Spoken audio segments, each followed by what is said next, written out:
we are here in the Golden League. Lower bracket. Only one can proceed. One will be knocked out in this best of 3. As we take to the field, it is going to be Nevix versus Coinnu. Game number 1. And you already know, before we even get into it, that I've stupidly, foolishly, not got the right people showing on the overlay. Because that would be too organized, okay? I'm ill. I'm just going to use that as an excuse. Look, guys, I hear what you're saying, but I'm ill. Hey, Pigeon, what the hell? Why'd you set fire to my car? I'm ill, okay? Just begin every discussion with that, you get the pity points.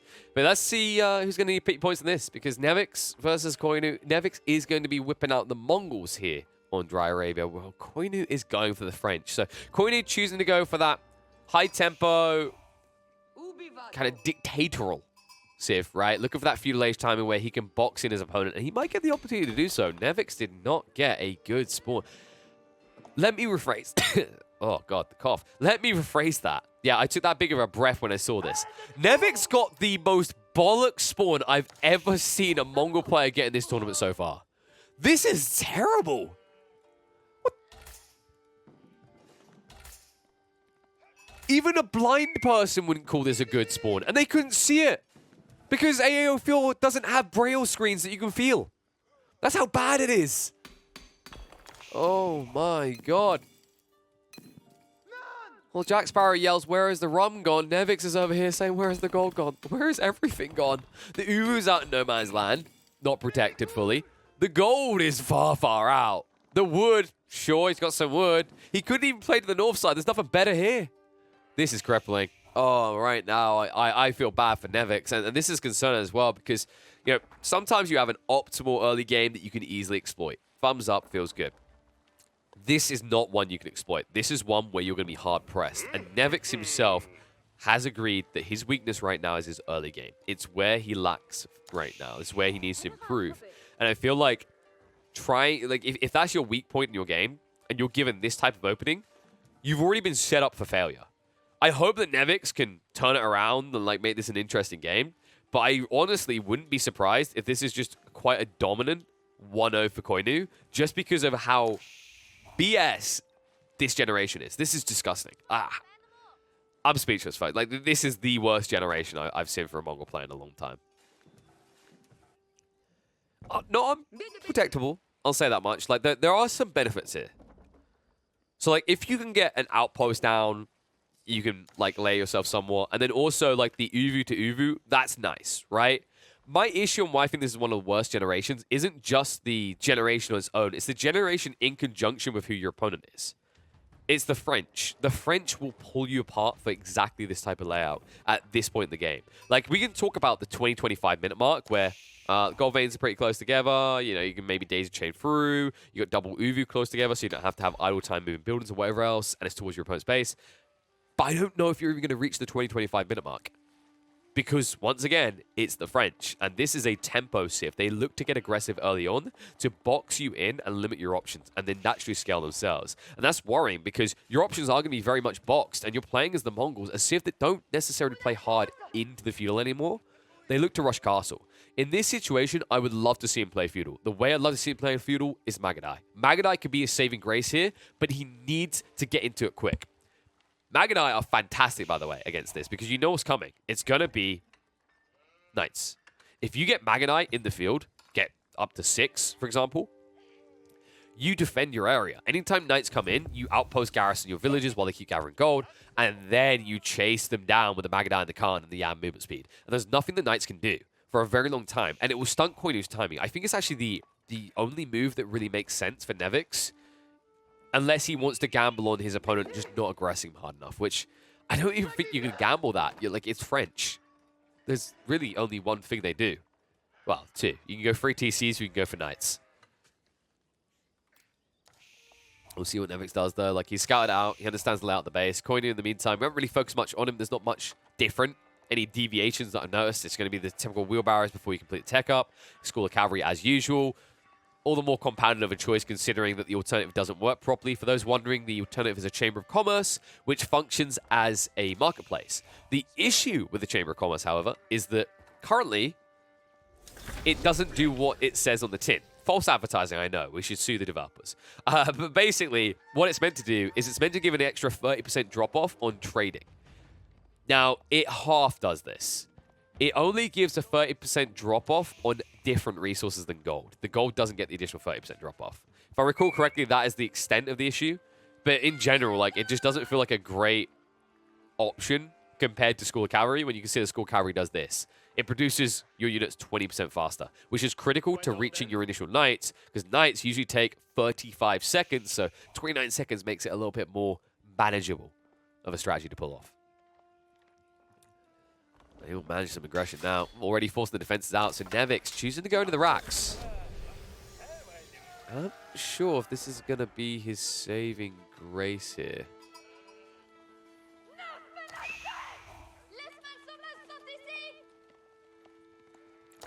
Like, right now, my issue with the spears to defend is you're going to get dove at your main base, surely.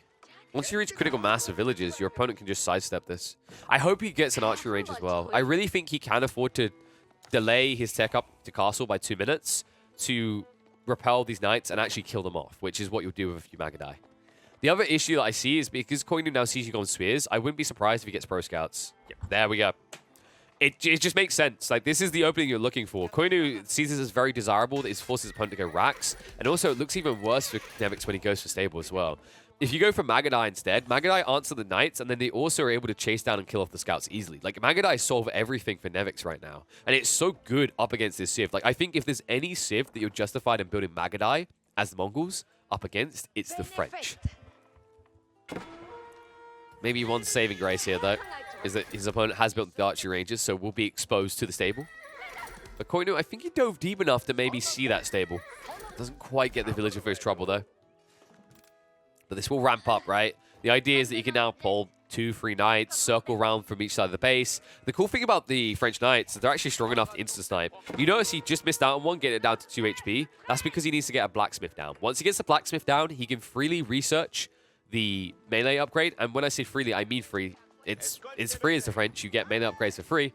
And that means he'll be able to instantly kill the villagers after tapping with the lance and striking with the sword. Nevix just trying to be a little bit frustrating, but this Khan is measly still. Only 4 damage. Not much health, so he does need to be careful. Just a few archers could kill him if he gets caught off guard. 3 pastures so far for Nevix, which is fine. The bigger issue is whether this stable plus racks was needed. I feel like he kind of got baited by the fact his opponent went scouts. I do like that he went for the stables afterwards to try and address. My issue is, like, if you go for this stable play, should these horsemen not be out in the field? Because nothing can attack them. Like, knights can't catch them.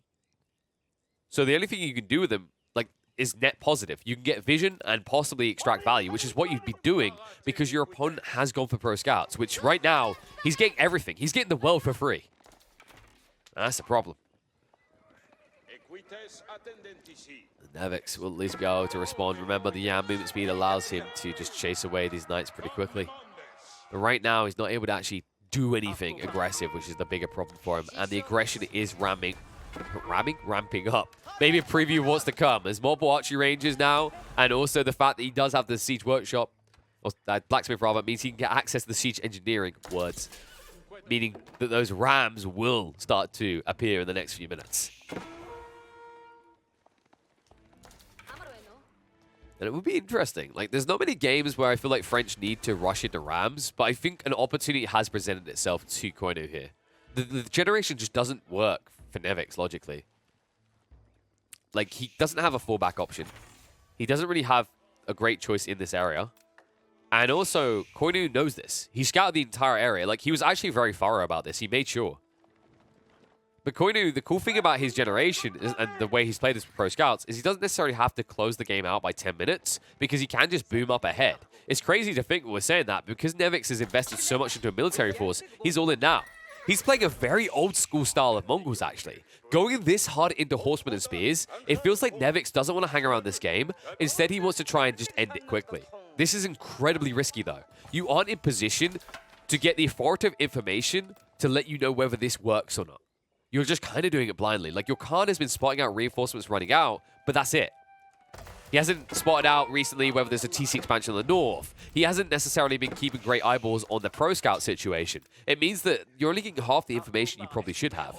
I think Nevix would have seen the pro scouts play at least, but then that begs a new question. If he did see the pro scouts play, why are the horsemen still in his base instead of chasing after these scouts while they move slowly? Knights, all looking for those freebies.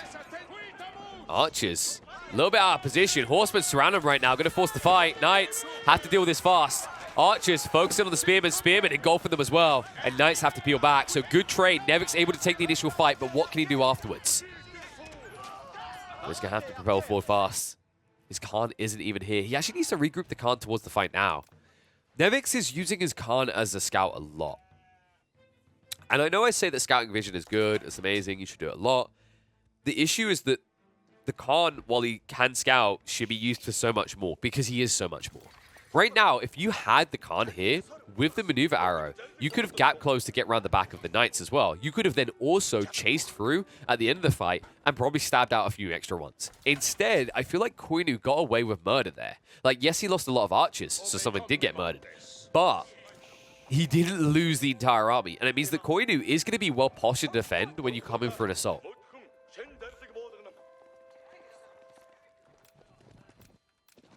Nevix. No scalability still. He really is all in here. I wouldn't be surprised if he taps the siege engineering soon as well, to be honest. I mean, you need rams to breach the space. There it is. This is the play we were looking for. This is really good from Nevix. He needed to do this sooner, though. The issue is that he done it so late that I'm pretty sure, yeah, most of the deer got yoinked here, deer got yoinked to the north, and most of the deer have already been dragged back here. So Coinnu already has surplus eco underneath the safety of his TC. It's frustrating to not get more, but he's by no means on the clock.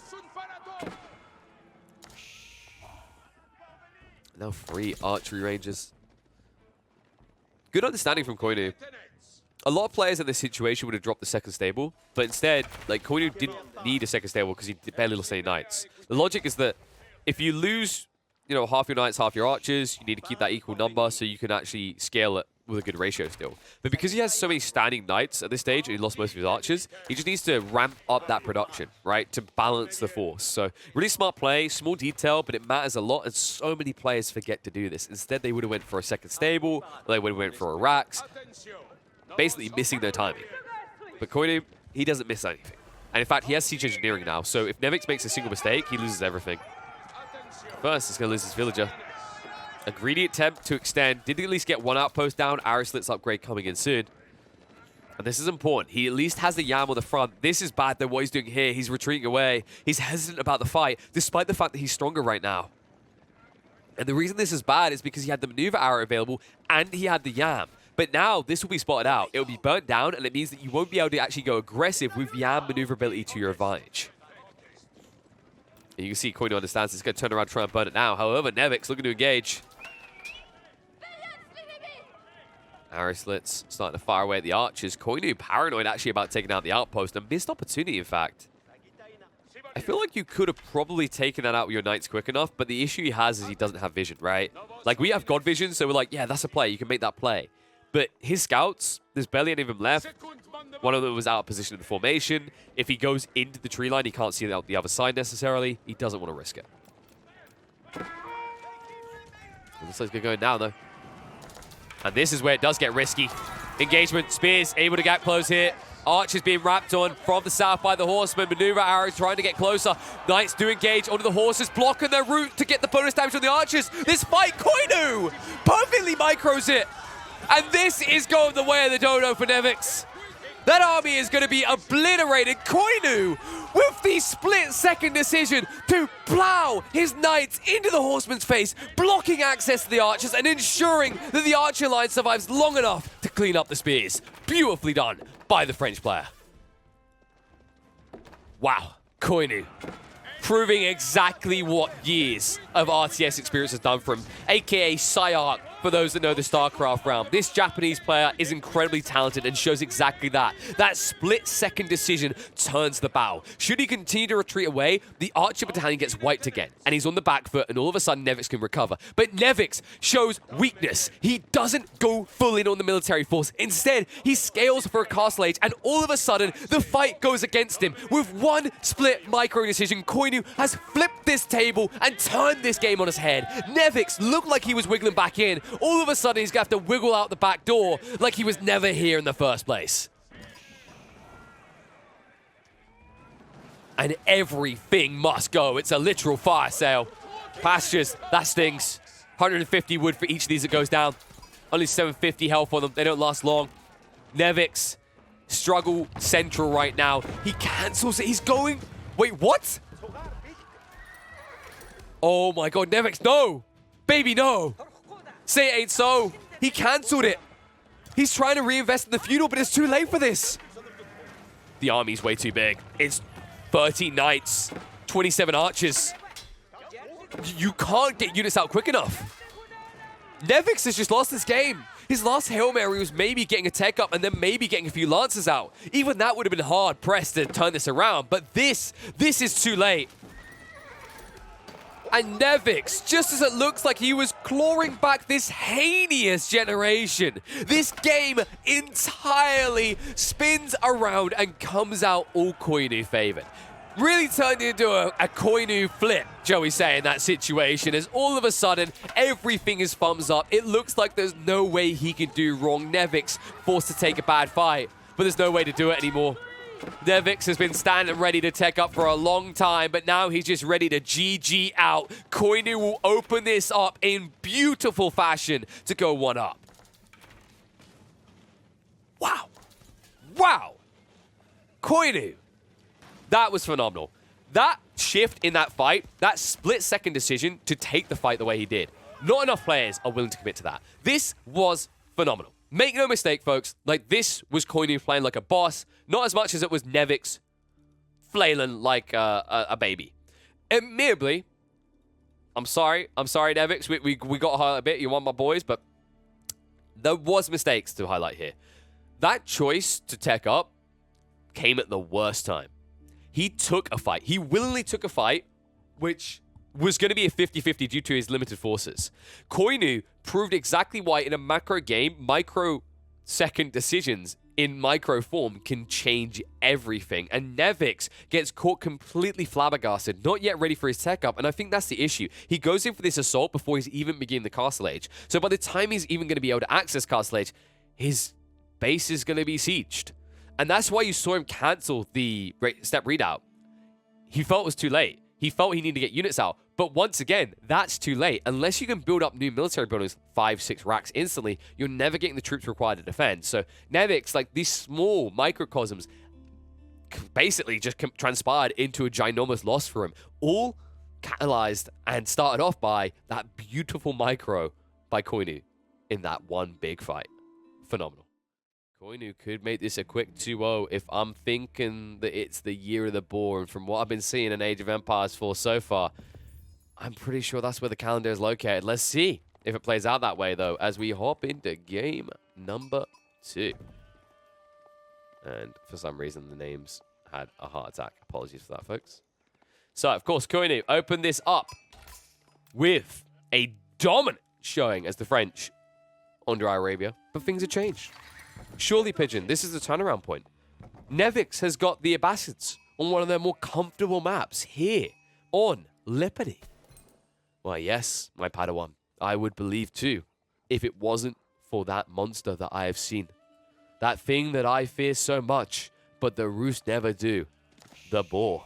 Because this map, due to its location of boar, being condensed closer to the center, and the tree lines nearby, it opens up a whole new realm of possibilities for the Rus. Rus gain the ability to move out into the center, gather on the board, and build up a proxy base. And should that proxy base go up successfully, Nevix will not be ready for what's going to come his way. And it has to be said, this generation is accessible from that perspective. In fact, if anything, I think Coinnu is going to be heavily inclined to go for this ball play. The ball is next to a double tree line. That's double whammy for the hunting cabin. Also a choke point for a wooden fortress to hold, and the berries nearby as well. There is a lot of justification for the forward ball play in this game. Meanwhile, Nevix, how's this generation looking? Well, it can't be looking worse than the last one, can it? Overall, a bit of a wonky one. Only one reasonably accessible wood line. The second one doesn't give a natural defense. There's a lot of open ground, actually, which is my big concern. It means that there's multiple angles of approach for Coinnu. I think Nevix, the berries being at the front as well, actually, all of them. Wow. What is it with these generations today?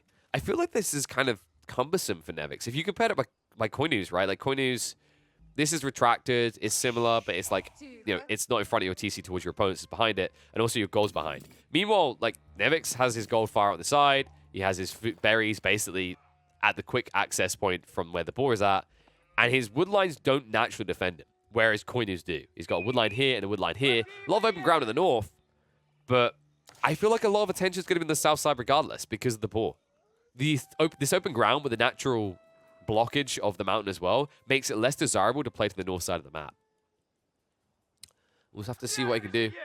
Right now, a very kind of retracted House of Wisdom, seemingly trying to optimize the route towards the mining camp because it's obvious that Nevix wants to go for those double, triple TC situations as you often do. The question is whether Coinnu is going to go for this ball play. And we'll know probably in the next minute. Already, Will Barrett is being researched.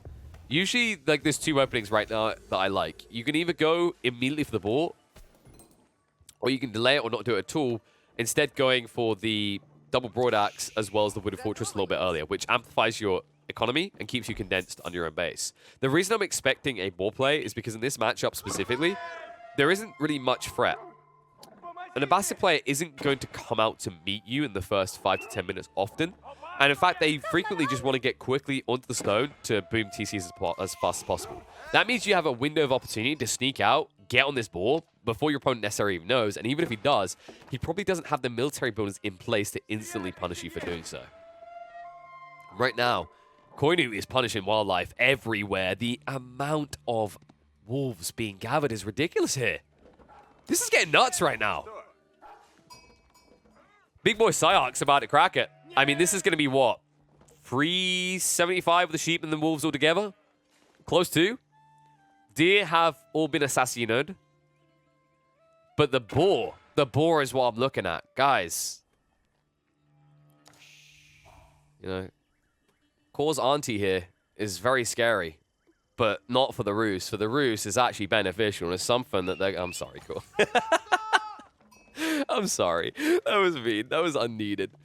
You know, let's not drag other names into it. Let's focus on the game at hand because, you know, it would be a crime to see Nevix get 2-0'd here. For those that aren't familiar with who Nevix is a phenomenally skilled Overwatch player. Okay, a reasonably skilled Overwatch player. He played the tank role, so he doesn't actually have to aim. I'm kidding.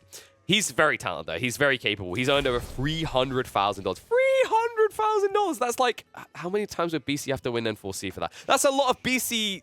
N4, N5, N6, C, and all the rest of them wins to be able to match that. So Nevix, you know, he's probably, if most of the players playing Age of Empires right now, he's on the higher band of able to wipe his ass with $50 bills. He's earned big buku bucks. But you know what? With the change to Overwatch 2, with the fact that they changed it from 6 aside to 5 aside, he wanted to change. He wanted to try something different. He didn't just want to grind the same game. I can't blame him. If anyone's played Overwatch recently, you know exactly why. Instead, in an unexpected turn of events, he chooses a strategy game. And he has been looking phenomenal. He has multiple accounts in the top 103, in fact, I believe. 2 of which are in the top 60. So this guy can't be underrated. But right now, Coinnu is making him look overrated. He's discounting him time and time again. The only good news, the saving grace maybe for Nevix, is that Coinnu has not gone for that central expansion yet. But he will look to go for the ball. This is one of the better... Oh, no, I jinxed it. It's the caster's curse. As soon as I say it, Coinnu's like, sorry, what was that? Boys, get the spears ready. It's time to take this auntie down. And with a knight, it'll be all the quicker. And he's letting Nevix watch this. He's like, watch your doom, sir. He'll bait him back. surround him and shiv it down, and this is going to be a big boom to Coinnu's economy. Remember, with the aggro switch, you can actually min-max your villagers to keep them alive. Don't be one of those plebs that lose their units for nothing. Man, gathering is good, especially with a hunting cabin like this. That feels good. Actually, no, wait, I'm jumping the gun. All right, this is premature, that reaction. That feels good. There we go. 31 gold per minute. The Wooden Fortress straight away. Coinnu moving forward quickly. Nevix, 2 TCs, and a dream. But this game could be just minutes away from turning into a nightmare.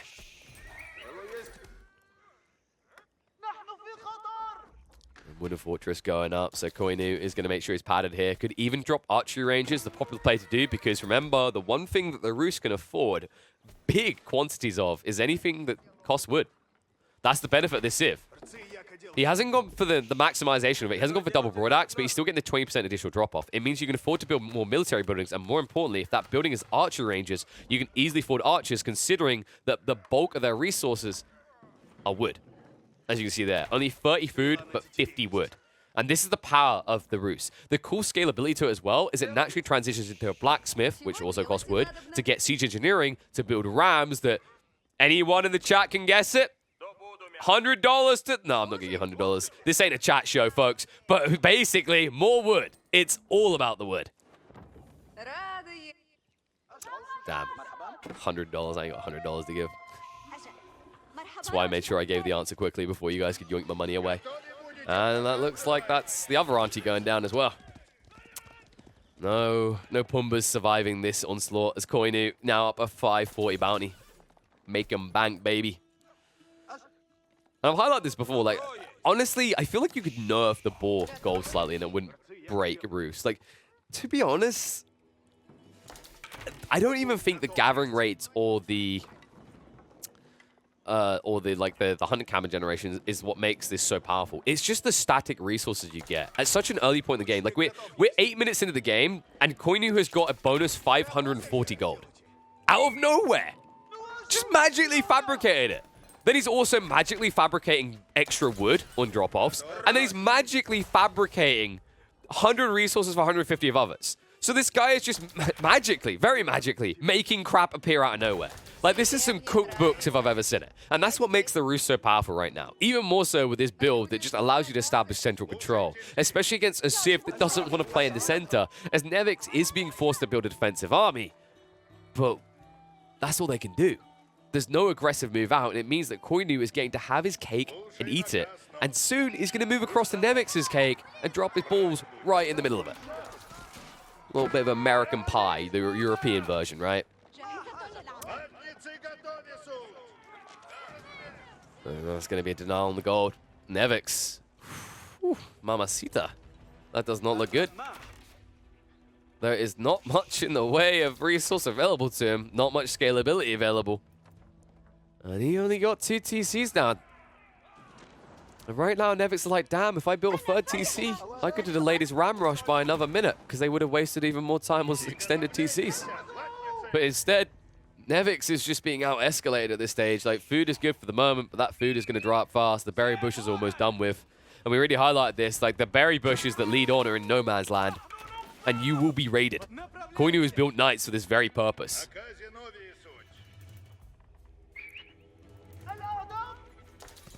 And the archer count is it's reaching spicy levels. Or to be more technical about the term, critical mass is quickly being achieved here. And the rams are being constructed. Nevix, he's about to go from 600 food to, please sir, can I have some more? Please. It's going to be Oliver Twist in about 2 minutes time because that berry bush is about to be depleted. He's just trying to make it look like it lasts longer because he's got 2 villagers working on it. But after that, like, if you get denied on the south side, everything's gone. The game's pretty much over, right? Like, deer are here. Both loads of deer, in fact. The double berry. This is actually quite brutal. If you're a defensive Civ, this is one of the worst generations you could ask for. Because if you're going to get aggressed early on, there's just an easy punishment point. Coinnu doesn't have to worry about the north side. You have nothing to gain in this area. It's dead. Instead, he can prioritize and focus on the south side, where not only will he find your TC expansion, but your dreams that he will turn to nightmares. The Knights will ride in. And this Archer battalion, there's a lot of them, not many spears, that's a problem. And the Knights, they're just going to break through. Like, where are the villagers? Oh, the villagers aren't working right. Okay, then we'll just run circles around here. Benny Hill's song activates, and all of a sudden all your spears are dying for nothing. They even garrison the TC to try and make it stop. But the stings just keep on coming. Coinnu with these 6 Knights full finding their values. All the archers are being butchered. The ram is unanswered. And the spearmen come out on the wrong side. The archers can clean them up, mop them up, in fact. And Nevix, his base is running blood with the Abbasid kind. Not what he was looking for in this situation. Ram able to peel back. So many villages dead. Anyone who's sick of seeing the Abbasids has probably got a fetish about this death scream route now. Because that Abbasid eco count is sinking quicker than the Titanic. As Coinnu once again has the villager lead. And this is the only thing that Nevix can get. He gets wood. He can make furniture, but he cannot make war. And more rams being built. Coinnu's like, no time to waste. This is an efficiency play. I'm just going to build this here. It doesn't seem like you're using this area anymore. Peace. Bye-bye, TC. No way for him to defend it anymore. Archer battalion is just not going to cut it. A lot of lads that can cut trees, not so good at cutting enemies, but they're going to have to go. He needs that ram gone, and the Knights, they rub their hands together, they lick their lips. And the shivs come out as they're not even targeting the ram. He's emergency repairing. He's trying to keep it up as quickly as possible. All these villagers working at the moment. But the ram is costing him so much more. So many villagers being hemorrhaged. And nowhere to garrison all of them. Archers slowly being cleaned up, but the Knights are still unanswered. Coinnu barely ever having to replace them, as it seems that this is not the 4 Musketeers, it's the 6 Musketeers. Okay, minus the one who died already. He was the prelude. 5 Musketeers and their papa. Oh, there goes one of the Musketeers. But they've achieved what they needed to. Nevix is drained dry. Coinnu, well, he's changed his name a few times. He was called Syop, but before that, he was called Dracula. Because he is just bleeding Nevix dry. And this move onto the berries might just be the final nail in the coffin. If you get spotted there, well, ironically enough, you're the one who's going to get staked. The boar already gone. Now onto the berries. Oh, even more gold. Look at all the gold. So much free gold. That's how he's able to afford the Knights, by the way. He hasn't been zerging them because he never went onto the gold vein. He's maximizing food and wood to his benefit, right? Gold is suboptimal. I know, I can't believe, like, who would have thought it? But seriously, think about it, folks. As the Roos, gold is your worst resource to gain. With the bounty system, you get a gathering rate on food. With the Wooden Fortress and the influence of it, you get additional wood drop-off. You don't get any added benefit from gold. So if you can just passively get enough from hunting cabins to slowly scale into Knights, then that's good enough. And then you just pad it with a mega crap ton of archers to win the game. It's actually really smart. Like, it's such a heads-up play. Like, Coinnu has looked dominant in Game 1 and now in Game 2. Like, these split-second decisions and then these wider kind of strategies that he's employing rather, are phenomenal. And it's exactly why he looks like he's close to cruising a 2-0 victory here. As Nevix, well, this is the most defensive I think I've seen an Abbasid player at this stage in the game on the secondary TC. It's a lot of outposts to get through, but it's a lot of nothing now. As the 3rd ram's under construction, Coinnu will not be denied any longer. And the force this time is so much bigger than the one that came before it. And the difference between it is insurmountable. 41 military to the 8. And even more resources being wasted on these outposts that do nothing. It feels like Nevix is done in this. I mean, it's not the end of the journey for him. Golden League is built up of rounds and many weekends. But this weekend looked rough for Nevix. This was not the series he came expecting. Game 1 turned in so quickly, and Game 2 didn't even give him a look in, as Coinnu will make it a clean sweep.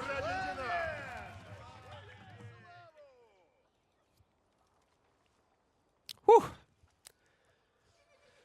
Coinnu is vicious. I mean, that was brutal to watch. Nevix, like, Game 1 must have been demoralizing enough. Like, the way that turned on him, Like we already highlighted, we already done the post analysis, but really like that game one, I felt like Nevix, he made a split decision that was very gambly, and Coinnu was calm, collected, brilliant to like adjust to it. Game two, Coinnu was not calm at all. This dude had no chill. He just ran in like a naked berserker and brutalized Nevix. And I don't know if like Nevix in the chat now, I don't know if like if he wants to give his insight on this. Was something of game one still sticking with you? Because I agree, like game one, it felt like you threw away like a lead that was given to you. I think Coinnu gave you the lead after the first fight. And in the second fight was you didn't need to force it actually. You could have just bought time by stepping back at fourth if you wanted the greedy tech up.